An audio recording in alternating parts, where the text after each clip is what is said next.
సభ్యులు ఏదైతే వివాదం లేవనెత్తాలని ఒక మంత్రి మీద బురద జల్లాలని వాళ్ళ అక్కసు అసూయ వాళ్ళు అనుకున్న పైరవీలకు ఆ మంత్రి సహకరించడం లేదని ఆ మంత్రి మీద ఒత్తిడి తీసుకురావాలి, ఆ మంత్రిని బ్లాక్ మెయిల్ చేయాలని కొంతమంది సభ్యులు ఏదైతే ప్రయత్నం చేస్తున్నారో బ్లాక్ మెయిల్కి ప్రభుత్వం భయపడదు.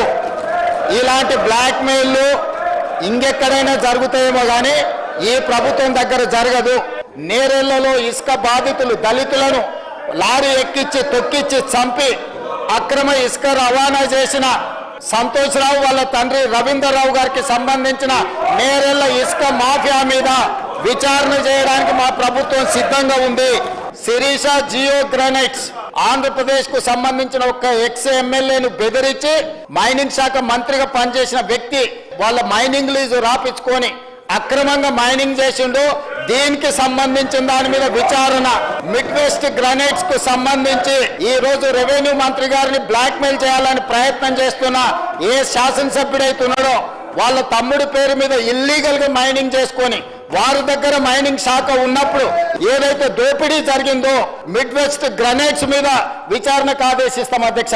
శ్వేత గ్రానైట్స్ గంగుల కమలాకర్ గారు శాసనసభ్యులు మాజీ మంత్రి వాళ్ళ కుటుంబ సభ్యులకు సంబంధించి అక్రమ మైనింగ్ జరిగిందని ఈ రోజు రాష్ట్ర ప్రభుత్వం విజిలెన్స్ అండ్ ఎన్ఫోర్స్మెంట్ నివేదికనే కాదు ఈడీ ఎంక్వైరీ కూడా జరుగుతుంది.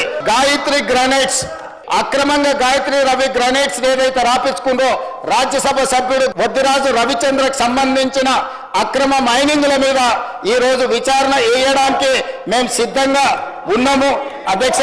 ఇప్పుడు నేను చెప్పిన నేరెళ్లకు సంబంధించిన ఇసుక మాఫియా మీద, శ్వేత గ్రానైట్స్ కు సంబంధించిన దాని మీద, గాయత్రి గ్రానైట్ కు సంబంధించిన దాంట్ల మీద, జియో గ్రానైట్స్ కు సంబంధించిన విషయంలో అదే విధంగా ఈ రోజు వాళ్ళు ఏదైతే ఆరోపణ చేస్తుందో ఏదైతే ఈ రోజు రాఘవ కన్స్ట్రక్షన్ సంబంధించినో వీటన్నిటి మీద రాష్ట్ర ప్రభుత్వం తరఫున సిబిసిఐడి విచారణకు నేను ఆదేశిస్తున్న అధ్యక్ష. అందరి నిగ్గు తేలుస్తా.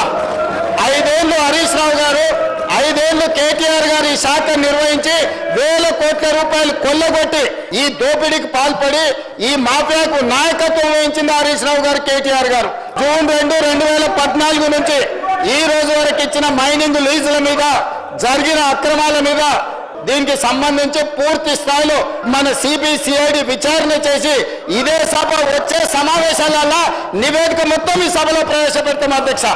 ఇవాళ వాళ్ళ దొంగతనాలకు అడ్డుపడుతుందని, ఇవాళ వాళ్ళ దోపిడీని నిలువరించి ఇసుకలో ఆదాయాన్ని పెంచి మైనింగ్ లో ఆదాయాన్ని పెంచితే ఈ రాష్ట్ర ప్రభుత్వానికి మంచి పేరు వచ్చి గత 10 సంవత్సరాలు వాళ్ళు పాల్పడ్డ దోపిడీ ప్రజలకు అర్థమవుతుందని చెప్పి ఈ ప్రభుత్వం మీద బురద జల్లడానికి లొంగని మంత్రుల మీద ఆరోపణలు చేయడానికి ప్రయత్నం చేస్తారు.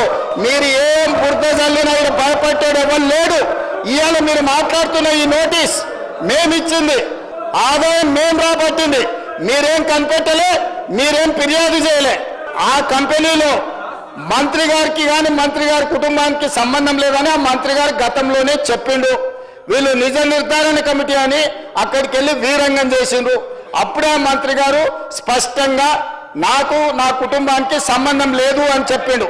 ఆంధ్రప్రదేశ్లో కానీ తెలంగాణలో కానీ ఏ రెడ్డి అయినా ఇంకో రెడ్డికి దూర బంధువు ఉంటాడు, లేకపోతే దగ్గర బంధువు ఉంటాడు. సొంత అన్నదమ్ములకే ఆదాయాల పంపకాలలో తేడాలు వస్తున్నాయి. అంతెందుకు అధ్యక్ష, కల్వకుంట్ల తారక రామారావు గారు, కల్వకుంట్ల కవితారావు గారు, వీళ్ళిద్దరు కల్వకుంట్ల చంద్రశేఖరరావు గారు పిల్లలే కదా అధ్యక్ష. ఆదాయ పంపకాలలో తేడాలు వస్తే సొంత చెల్లినే ఇంట్లో నుంచి మెడలు వాటి బయటకు నెట్టించారు. సొంత అన్న చెల్లెలకే ఆస్తి తగాదాలుంటే పొంగులేటి శ్రీనివాసరెడ్డి, పొంగులేటి కుటుంబ సభ్యులు ఎవరికో బంధువులకు వ్యాపారం ఉంటే పొంగులేటి శ్రీనివాసరెడ్డికి ఏం సంబంధం అధ్యక్ష? మీలాగా సొంత చెల్లెని ఇంట్లోకెళ్ళి ఎలగొట్టి, పార్టీలకు వెళ్ళి ఎలగొట్టి దోపిడీకి పాల్పడ్డ మీరు ఈ రోజు వారి బంధువులకు దూర బంధువులకు వ్యాపారం ఉందని చెప్పి శ్రీనివాసరెడ్డి గారికి ముడిపెట్టి శ్రీనివాసరెడ్డి గారిని బెదిరించి లొంగ తీసుకోవాలని ఏదైతే ప్రయత్నం చేస్తుందో ఇది దిక్కుమాలిన చర్య. ఇలాంటి దిక్కుమాలిన ప్రయత్నాలు చేయకండి. ఈ దిక్కుమాలిన ప్రయత్నాలతోనే మీకు ఏమీ ప్రయోజనం ఉండదు. ఈ విచారణ ద్వారా నిగ్గు తేలుస్తాం, ఒక్కరొక్కరి సంగతి చూస్తామని చెప్పి తమ ద్వారా తెలియజేయదలుచుకున్న అధ్యక్ష.